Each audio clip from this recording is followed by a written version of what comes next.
Yo, champs in the making, Starmeister here. Episode 71 of Pokemon Journeys entitled Let's Go Project Mew has recently aired, and we'll be discussing the rundown and analysis of the episode. At the end of the video, we'll give the episode a rating from 1 star to 7 stars. Without further ado, let's get started. The episode begins with Go receiving an email about Project Mew. They were instructed to head to Mount Coronet, so he and Ash fly straight there. They stumble upon Gary, who provokes Go like, "Hey, it's Satoshi, and who?"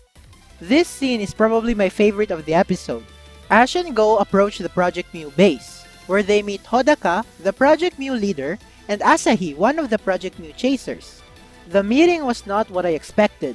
I'm glad it was written with a comedic touch, but I wish their introductions were a bit more badass. Also, Mime Jr. is really cute. Asahi gives a brief explanation about the Project Mew and the trial missions.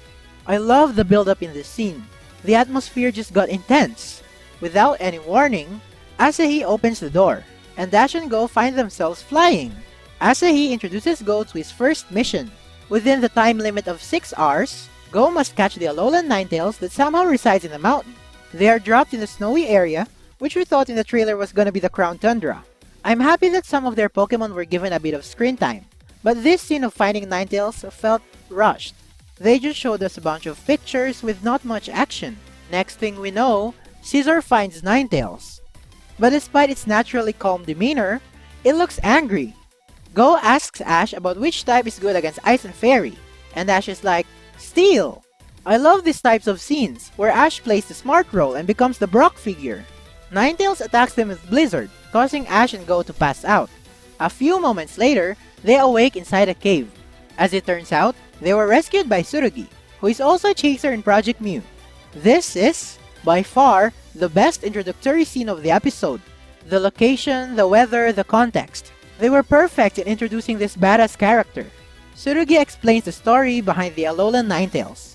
Hunters poached Ninetales in Alola, and their plane crashed, so it ventured to Mount Coronet because it was the most similar to its home in Mount Lanakila. The blizzard fades, and they resume their expedition on catching Ninetales. Go battles it for quite a while, but REGICE comes to the rescue, and Ash was like, "Leave this to me, you go catch Ninetales."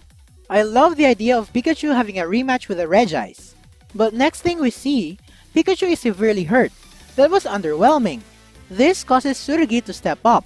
He sends out his single strike URSHIFU, which knocks REGICE out with one wicked blow. I wish he caught REGICE though. Oh, and Go catches Ninetales after talking to it for like 2 seconds.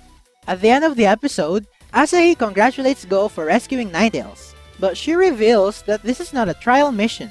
It is only a test that Go needs to pass to be qualified for the real trial missions. Overall, I would say that this episode did a great job in kickstarting the Project Mew. There was so much hype and intensity, and I also love the individual personalities and voices of the new characters. On the other hand, it felt too rushed. There were so many things simultaneously going on. Within one episode, we were fed with the introduction to Hodaka, Asahi, and Tsurugi, the explanation of Project Mew, the capture of Alolan Ninetales, the reappearance of REGICE, and the debut of URSHIFU.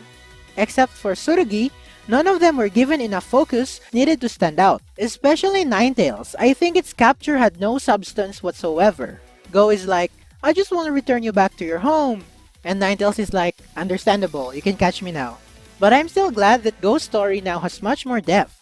He now has a legit plot instead of randomly catching any Pokemon he sees. Also, I just like to point out how Grook is totally cute this episode.